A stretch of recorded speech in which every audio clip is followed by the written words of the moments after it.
Hi guys, welcome to the Pakistani family entertainment talk. कैसे हैं आप? मेरा नाम है खुराम और मेरा नाम है वजाहत। तो आज का वीडियो बहुत ही ज्यादा मस्त किस्म का निकल कर आ रहा है भाई। भगवान हनुमान और भगवान परशुराम जी के दरमियान हुआ ऐसा युद्ध कि देख कर कांप उठी पूरी धरती।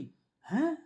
भगवान हनुमान जी और परशुराम जी में किस बात पे हुआ है युद्ध यार? यार अब ये तो मुझे नहीं पता, लेकिन भाई साहब कहा जा रहा बड़ा विनाशकारी युद्ध था। अच्छा, देखते हैं यार कि क्यों हुआ युद्ध। क्योंकि भाई अपना भगवान परशुराम जी को गुस्सा बहुत जल्दी आता है। हाँ, और भाई भगवान हनुमान जी भी कितने पावरफुल हाँ, हैं। तो वॉच करेंगे आखिर क्यों हाँ, हुआ है ये युद्ध। वाकई। तो कौन करते स्टार्ट।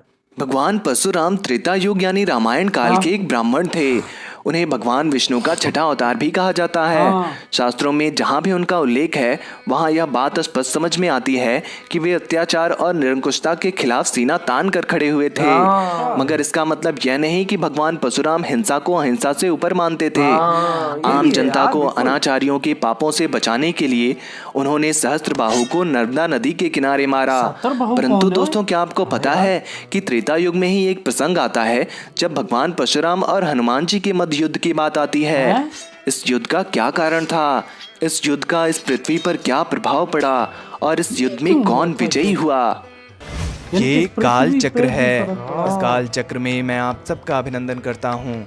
दोस्तों, YouTube के बेल आइकन को बजाना ना भूलें हमारे लेटेस्ट अपडेट के लिए। बात उस समय की है जब राजा सहस्त्रार्जुन ने घोर तपस्या द्वारा भगवान दत्तात्रेय को प्रसन्न कर एक सहस्त्र भुजाएं तथा युद्ध में किसी से परास्त न होने का वर पाया था। अपने घमंड में चूर सहस्त्रार्जुन ने धर्म की सभी सीमाओं को लांघ दिया था। उसके अत्याचार और अनाचार से जनता त्रस्त हो चुकी थी। एक बार संयोगवश वन में आखेट करते हुए सहस्त्रार्जुन समस्त सेना के साथ परशुराम जी के पिता जमदग्नि मुनि के आश्रम पहुंचा। अच्छा। परशुराम जी के पिता ने कामधेनु की सहायता से समस्त सैन्य दल के अद्भुत आतिथ्य सत्कार किया। सहस्त्रार्जुन ने लोभवश जमदग्नि जी की अवज्ञा करते हुए कामधेनु को बलपूर्वक छीन लिया।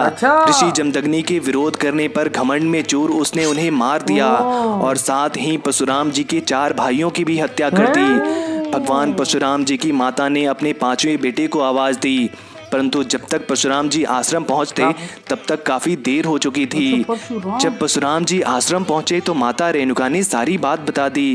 इस बात से कुपित होकर परशुराम जी ने सहस्त्रार्जुन को उसके महल में जाकर उसका वध कर दिया और साथ ही ये भी प्रण लिया कि जब जब इस धरती पर दुराचारी अनाचारी क्षत्रियों का राज होगा वो उनका सर्वनाश कर देंगे। इस तरह उन्होंने 20 बार इस धरती से क्षत्रियों का नाश किया और जब इसी तरह 21वीं बार क्षत्रियों का नाश करने लगे तभी कुछ क्षत्रिय भगवान परशुराम के डर से जंगल में जा छिपे। वहां पर उनकी मुलाकात हनुमान जी से हुई। उन्होंने हनुमान जी से अपना वृतांत सुनाया और ये कहा, किसी अन्य राजा के गुनाह की सजा हमें दी जा रही है प्रभु। हनुमान जी ने भी सोचा कि ये तो अन्याय है, इसमें आखिर इन राजाओं की क्या गलती है, और हनुमान जी ने उन राजाओं को उनकी रक्षा का वचन दे दिया। तभी वहां उन राजाओं को ढूंढते हुए भगवान परशुराम आ गए। हनुमान जी वहां पहले से मौजूद थे और उन्होंने भगवान परशुराम से इस तरह इन राजाओं को अकारण मारने का कारण पूछा।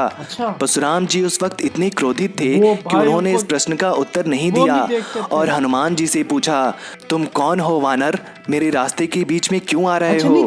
हनुमान जी ने कहा, मुझे लगता है इन राजाओं के साथ अन्याय हो रहा है, मेरे रहते ये अन्याय नहीं हो सकता। परशुराम जी ने कहा, हे वानर, मेरी वानर जाति से कोई वैर नहीं है, मैं तुम्हें कोई नुकसान पहुंचाने नहीं आया हूँ, मुझे तो बस इन राजाओं की तलाश थी। हे ऋषि श्रेष्ठ, आप अति ज्ञानी प्रतीत हो रहे हैं, आपको इस तरह किसी की हत्या शोभा नहीं देती, मैं ये कृत्य आपको नहीं करने दे सकता।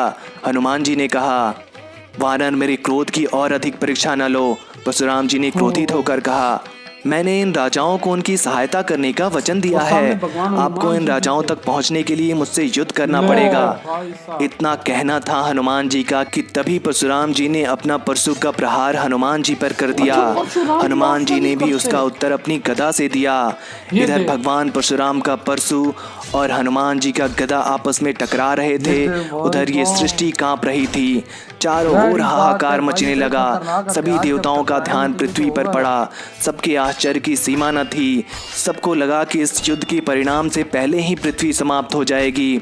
परशु और गदा की टक्कर इतनी भयावह जानी थी नहीं, कि वहां ये तो की जब भूमि ही रियल में फट हुआ गई होगा, और टकराए दोनों होंगे तो योद्धा सोच पाताल ना। पहुंच क्या गए। हुआ होगा उसमें? वहां भी युद्ध नहीं रुका, एक दूसरे पर प्रहार की रफ्तार और बढ़ती जा यानी रही कि रुक थी। ही नहीं रहा। पृथ्वी पर प्रलय का आगमन तय हो चुका था। तभी हनुमान जी ने सोचा कि इससे पहले कि पृथ्वी भाई, समाप्त दुनिया हो से क्या जाए, क्या हुआ है? परशुराम जी को पाताल से बाहर निकालना होगा। उन्होंने उड़ान लगाई, पाताल से बाहर आ गए। परशुराम जी भी बाहर आ गए। परशुराम जी ने परशु चलाया, हनुमान जी ने भी अपना गदा हवा में उछाल दिया। दोनों ने उछाल दोनों दिया। ही अस्त्रों को रोकना अब आवश्यक हो चुका था। तभी ये भगवान शिव का सीन आगमन देखा युद्ध फिर? क्षेत्र में हुआ। उन्होंने दोनों को अपने अस्त्र वापस लेने को कहा। अच्छा। दोनों ने अपने अस्त्र वापस ले लिए। भगवान शिव ने हनुमान जी को भगवान परशुराम की पूरी जीवन कथा सुनाई भगवान शिव और जी उनकी ने प्रतिज्ञा को भी विस्तार से बताया कि उन्होंने केवल दुष्ट और दुराचारी राजाओं का नाश करने का प्रण लिया है। अच्छा। भगवान शिव ने परशुराम जी से आग्रह किया कि वो अपने इस क्रोध को शांत करें और अपने पिता का श्राद्ध कम करें।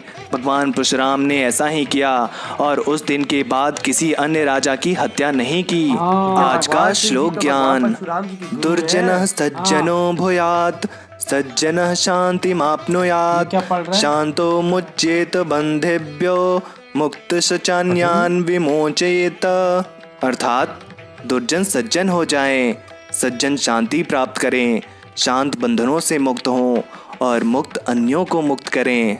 दोस्तों, भगवान परशुराम और हनुमान जी के विषय में हमारी ये जानकारी आपको पसंद आई है तो हमें कमेंट करके ज़रूर बताएं और ऐसी ही धार्मिक वीडियोस देखने के लिए हमारे इस चैनल भाई अगर ये रियल है तो बहुत अच्छी खबर है, क्योंकि भगवान परशुराम जी का गुस्सा तो हमें भी पता है कि वो कैसा होता है। वजह तुझे पता है, वो एक दफा भगवान गणेश जी पे उन्होंने आसरा तक नहीं किया और था वार उनका करने पे। दांत हाँ, मुझसे वो परशुराम जी का हथियार से टूट गया था क्योंकि वो इसलिए नहीं रोका था कि वो भगवान शिव जी का हथियार था। ये बात तो अब सोच कि भाई ये जो लेसन है इन्होंने परशुराम जी के भाइयों को बता रहा था ना, फिर माता रेणुका जी ने बताया उनको। हाँ। तो फिर वो तो तुझे पता ही, फिर जब गुस्से में होते हैं तो सामने नहीं देखते कौन है। भाई पहले तो उन्होंने उन मेन बंदे को मारा, फिर और उसके- राजाओं को मारने के लिए निकले, लेकिन आगे खड़े हुए थे भगवान हनुमान जी। फिर राजा ने उन्होंने भगवान हनुमान जी को बताया कि इस तरह हमें नाजायज मार रहे वही हैं। ना, लेकिन भाई जंग देख के सब दुनिया पे समझ प्रलय आ गया था। प्रलय वाकई, दुनिया कांप रही थी। यार जब एक भाई बात बताऊं, भगवान परशुराम जी का भाई सब परशु हथियार और भगवान हनुमान जी गदा। का गदा टकराया रही गदा हमने देखी है ना कि कितनी पावर होती है उस गदा में। तो सोच जब टकराएंगे और उनमें से जो आवाजें और उनकी जो शक्ति होगी हाँ। वो पृथ्वी पे तो पड़ता है ना असर। उससे जारी बात है वहां के लोग फिर ऐसा जैसे समझो कि कोई वो नहीं आता भूचंड।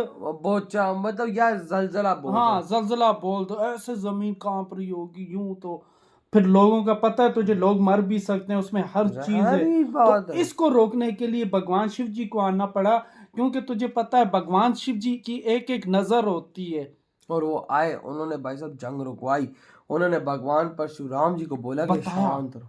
हाँ, और भगवान परशुराम जी को बताया भी। हाँ। तो फिर उन्होंने वचन लिया कि मैं इस तरह जो बेकसूर राजा हैं उनको नहीं मारूंगा, क्योंकि यार भगवान हनुमान जी तो बहुत अच्छे हैं यार, वो हर चीज समझते हैं। मेरे ख्याल से उनको गुस्सा नहीं ये आता बात तूने सही जितना भगवान परशुराम जी को। जरा सी बात आपने इधर से उधर कर दी ना, जितना हमने जाना, वो समझो उनको बहुत गुस्सा आता है। वो फिर नहीं देखते कि सामने कौन है और कौन भाई नहीं। उनका ये जो गुस्सा है ये आगे आने वाले फ्यूचर के लिए सबसे सही रहता है। मतलब जो इनका गुस्सा होता है, हाँ। जो गुस्से में कार्य करते हैं, हाँ। फ्यूचर में वो अच्छा ही होती है। हाँ, और हाँ वाकई ये तो है। तो जाहिर भाई बात है। आपकी क्या थॉट है? तो बाय।